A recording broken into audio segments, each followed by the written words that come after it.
Hey there, everyone! Today, we're talking about how to keep love fresh. Firstly, plan some surprise events for your partner to heat up your relationship on memorable days. Being honest and open with your partner about your feelings is also important. Remember, love isn't just about feelings. It's also about actions. If you truly care for someone, you'll take the necessary steps to keep that love alive and vibrant. So here's a tip. Don't hesitate to express your feelings of affection toward your partner. They need to feel cherished too. Let's stay positive and keep love alive. The next morning, I took the document to a lawyer without telling my family. I expected him to say there had been a mistake. But after reading it twice, he looked at me and asked one question. Why did your family tell you that your sister inherited everything? I didn't know how to answer. He explained that the document appeared legitimate, and if my father's signature was verified, the business legally belonged to me. But there was something else. A second document had been filed 3 years after my father's death. It transferred ownership of the business to my sister. My stomach dropped. Who signed this? I asked. The lawyer pointed to the bottom of the page. It was my signature, except I had never signed it. I had never even seen the document. Someone had forged my name. I went home that evening and said nothing. I wanted to see how far my family had gone. At dinner, my mother casually asked whether I had spoken to anyone about my father's business. I said no. She smiled with relief. That was enough to confirm they were hiding something. Later that night, I heard voices coming from my sister's room. My mother was speaking quietly. She cannot find the original records, my sister answered. She already knows about the first document. My heart stopped. I stood outside the door listening. Then my mother said something that I will never forget. If she finds out what happened the night your father died, everything will collapse. I backed away before they could hear me. Suddenly, the inheritance wasn't the biggest secret anymore. There was something connected to my father's death. I searched through the old family photographs and found one taken 2 days before he died. My father was sitting beside my sister, but there was another person in the picture. A man I had never seen before. On the back of the photograph, my father had written 6 words. If anything happens, find Daniel. I had no idea who Daniel was. But the next morning, I found his name inside my father's old phone. I spent the entire day trying to find Daniel. The number in my father's phone was disconnected, but the lawyer recognized the name immediately. Daniel had been my father's accountant. He had disappeared from town shortly after my father's death. I asked why. The lawyer became unusually quiet. Your father suspected someone was stealing from the business, he finally said. He was preparing to expose them. My hands went cold. Who? I asked. He refused to answer without evidence. That evening, I searched the business records my mother had kept locked away. I found payments made to an unknown account during the 6 months before my father's death. The account belonged to a company I had never heard of. But when I searched the address, I discovered something shocking. The company was registered to my sister's former fiancé. I confronted her. She broke down immediately. For the first time, she admitted she had taken money from the business. But she insisted she hadn't known how serious it was. Mom told me Dad would never find out, she cried. I asked her why they had forged my signature. She refused to answer. Then my phone rang. It was an unknown number. A man's voice said, "Stop investigating your family." I asked who he was. He replied, "Someone who knows what happened to your father." Then the call ended. I tried calling back, but the number was already unavailable. That night I couldn't sleep. At 2:13 a.m., I received a message containing one photograph. It showed my father standing outside his office on the night before his death. Beside him was Daniel, but in the background stood my mother. She was holding a folder. Under the photograph was a message. Your mother wasn't protecting your sister. She was protecting herself. I stared at the screen for several minutes. Then another message arrived. Meet me tomorrow at your father's old office. I knew it could be a trap, but I also knew I had spent my entire life believing a family story that might never have been true. The next afternoon, I went to my father's old office. Daniel was waiting inside. He looked older than the photograph, but I recognized him immediately. He placed a small recording device on the table. Your father gave me this the night before he died, he said. I pressed play. My father's voice filled the room.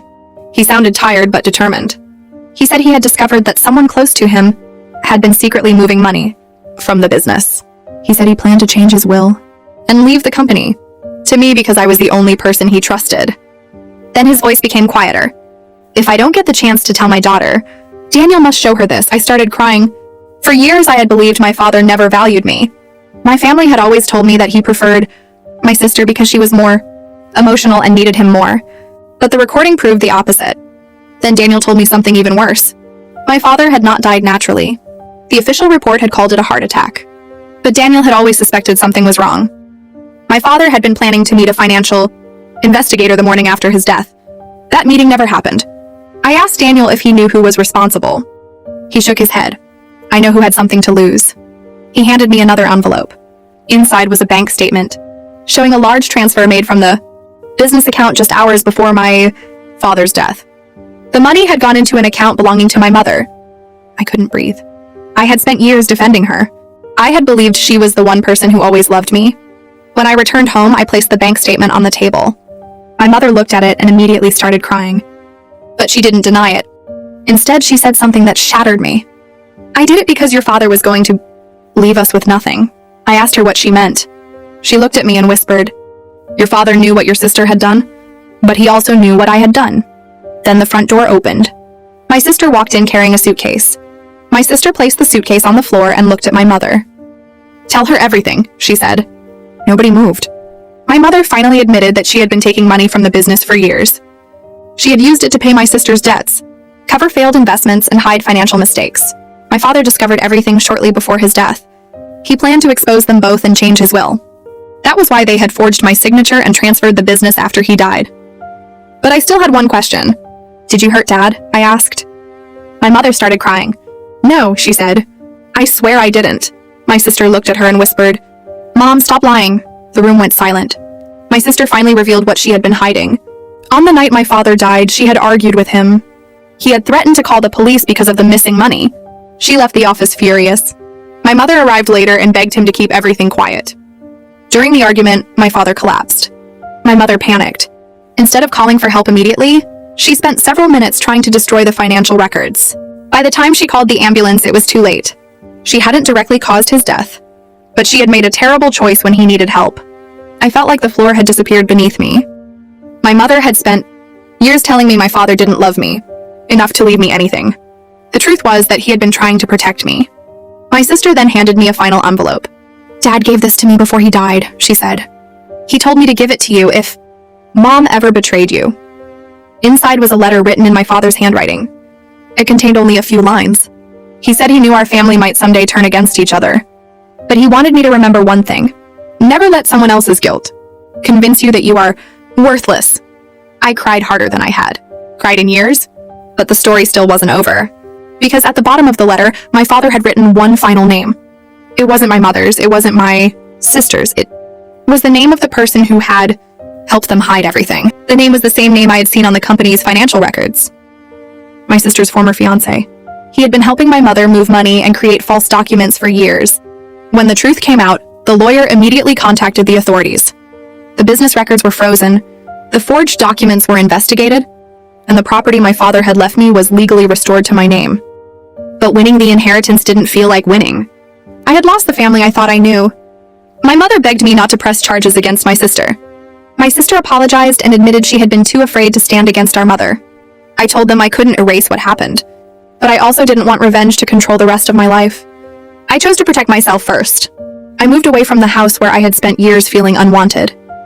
I rebuilt the business slowly, one decision at a time. Months later, I found myself sitting in my father's old office, reading the same letter again. For the first time, I understood what he had been trying to tell me. Family isn't always the people who share your blood. Sometimes family is the person who tells you the truth when everyone else is lying. My mother eventually faced the consequences of her choices. My sister started working and repaying the money she had taken. We didn't become the same family again. Maybe we never could. But I stopped blaming myself for what they had done. The greatest thing my father left me wasn't the business or the property, it was the truth. And that truth gave me the courage to walk away from people who only loved me when I was useful to them. Years later, when someone asked me whether I regretted discovering the secret, I smiled and said no, because sometimes the truth breaks your heart before it gives you your freedom. And if my father had never left that letter, I might have spent the rest of my life believing the biggest lie my family ever told me.